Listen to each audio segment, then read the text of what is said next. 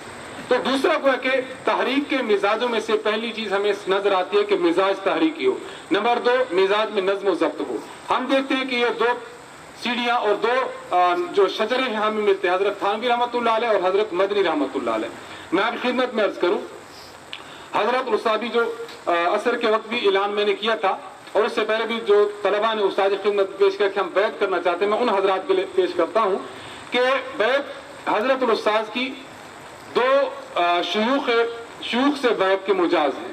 Number 1 حضرت استاد مجاز ہیں شیخ العرب والعجم حضرت مولانا حکیم شاہ حکیم محمد اختر صاحب رحمۃ اللہ علیہ, ان سے, اور دوسرے حضرت مولانا سید محمد امین شاہ صاحب رحمۃ اللہ علیہ.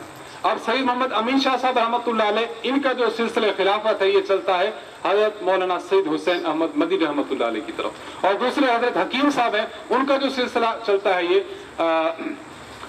خانقاہی سلسلہ, وہ چلتا ہے حضرت مولانا محمد اشرف علی تھانوی رحمۃ اللہ علیہ کی طرف. اب دیکھیں, میں اس بات کے کہنے میں حق بجانب ہوں کہ حضرت استاد کو تحریک کے لیے جو 2 مزاج چاہیے تھے وہ مزاج انہی 2 سلسلوں میں آ رہے ہیں. ایک سلسلہ حضرت تھانوی رحمۃ اللہ علیہ کا اور دوسرا سلسلہ حضرت مدنی رحمۃ اللہ علیہ کا.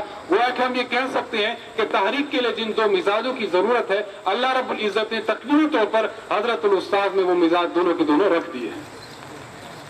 اب آپ مجھے خود بتائیے کہ ایک بندہ ہو جو مقرر بھی ہے, ایک بندہ وہ جو مصنف بھی ہے, ایک بندہ وہ جو مناظر بھی ہے, ایک بندہ وہ جو مجاہد فی سبیل اللہ بھی ہے, اور ایک بندہ وہ جس میں وہی تحریکات کے جو مزاج بھی موجود ہیں. آپ مجھے بتائیے کہ ہم اس کے حلقہ, ہم اس کے علوم اور ہم اس کے فنون اور ہم اس کے فیض سے اقتصاب کریں یا نہ کریں؟ ظاہری بات ہے کہ ہمیں یہ ضرور کرنا چاہیے اور ہم اس بات میں بہت خوشی محسوس کرتے ہیں. میں اپنی ذات کی حد تک اس بات کو عرض کرتا ہوں کہ میں ابتدا میں جب حاضر ہوا تھا تو استاد کیونکہ موجود ہیں تو میں بات آپ خدمت میں عرض کر رہا ہوں. میں یہاں پر حاضر ہوا تھا تو چونکہ میرا بیعت کا تعلق کسی سے بھی نہیں تھا, ہمارے ہاں خانقاہ موجود ہے لیکن جو کہ ہم مدارس میں پڑھے تو اس طرف ابھی رجحان نہ ہوا تھا. جب ہم نے عملی میدان میں قدم رکھا, حضرت استاد خدمت میں اپنے آپ کو ہم نے پیش کر دیا, اور دیکھیں ہم نے تو اس طرح پیش کر دیا کہ ہم یہ چاہتے ہیں کہ جس طرح مردہ بدست زندہ ہوتا ہے. مردہ بدست زندہ کا مطلب یہ ہوتا ہے کہ جو حکم میں فرمائے کہ ہم اس کے ماننے کے لیے ہر وقت اور ہر لمحہ تیار ہیں. اگر میں 12 بجے فون کریں کہ شبیر آپ کو مرکز میں آنا, ابھی پہنچ جاؤ, تو میں فوراً پہنچ جاؤں گا. مجھے اس میں کسی قسم کا کوئی شکار اور ٹینشن نہیں ہوگی, کیونکہ ہم نے اپنے آپ کو حضرت کی خدمت میں 100% نچھاور کر دیا ہے. تو میں خیر عرض کر رہا تھا کہ جب ہم ابتدا میں یہاں پر آیا میں تو میں نے حضرت الاستاد کو دیکھا, حضرت کی زندگی کو میں نے پڑھا, تو میں نے اس بات کا فیصلہ کر لیا کہ واقعی مجازب حضرت سے میں نے بیعت تو کسی شخص سے بھی نہیں ہو, تو میں نے جو بیعت ہونا ہے وہ ہم اپنے استاد سے ہونا ہے. اور میں نے جو آپ کی خدمت میں آپ کو ترغیب نہیں دے رہا, میں صرف اپنی بات پیش کر رہا ہوں. میں اپنی بات پیش کر رہا ہوں کہ جس شیخ سے ہم بیعت ہونا چاہتے ہیں اس شیخ میں ہمارے مسلک, ہمارے دین اور ہماری تحریک کا اگر مزاج موجود ہے تو یہ مزاج ایسا ہے جو ہمیں بیعت کی طرف ابھار رہا ہے. میں دیکھتا ہوں حضرت مولانا شاہ حکیم محمد اختر صاحب رحمۃ اللہ علیہ کو حضرت ایک مقولہ فرماتے تھے, وہ بڑا عجیب فرماتے تھے. حضرت فرماتے تھے کہ انسان نے, حضرت فرماتے تھے کہ دیکھیں بندہ بیعت تو کسی نہ کسی ہوتا ہے, بیعت میں ایک بات کا خیال رکھنا ضرور ہے, بیعت اس شخص سے ہوں کہ جس کا مزاج آپ سے ملتا ہو. پچھلے دنوں مولانا خبیب احمد گھمن صاحب دامت برکاتہ بھی فرما رہے تھے کہ مزاج آپ سے ملتا ہو. دیکھیں اب آپ نے خون اگر کسی کا لینا ہو تو کس کا لیں گے؟ جو موٹا تازہ ہو, ہٹا کٹا, اس کا خون لیں گے یا اس کا لیں گے جس کا بلڈ گروپ آپ سے ملتا ہے؟ ظاہری سی بات ہے بلڈ گروپ ملتا ہے. یہی سے شیخ وہی تجویز کریں کہ جس شیخ کا آپ کے نصب العین اور آپ کے ذہن اور آپ کے مزاج ہو. آپ کی مزاج ہو کون سا مزاج آپ کو, جو سا بھی مزاج ہو, میں نے تو مزاج آپ کے سامنے رکھ دیا کہ جو سا مزاج ہم اس میں فٹ ہو سکتے ہیں. ایسا ہے نا جی. تو خیر میں نے آپ خدمت میں عرض کیا کہ حضرات انبیاء علیہ السلام کی محنت کا محور یہ 4 چیزیں تھیں اور ان 4 چیزوں پر ہم نے امت کو لے کر چلنا ہے. آپ حضرات علماء ہیں, مختلف مدارس سے مرکز اہل سنت و جماعت میں تشریف لائے ہیں, تو میں آپ کی خدمت میں بھی عرض کروں گا کہ آپ بھی ان 4 مزاجوں کو اپنے اندر سمونے کی کوشش کریں. تحریر کا میدان آ جائے تو آپ کو پریشانی نہ ہو کہ فلاں صاحب آئیں گے تو میں ان سے تحریر لکھواؤں گا. گفتگو کرنی پڑ جائے تو کہیں کہ حضرت جی تشریف لائیں گے تو میں گفتگو نہیں. آپ نے ہر میدان میں اپنے آپ کو پیش کرنا ہے, اس کے لیے جد و جہد اور محنت اور کوشش کرنی ہے.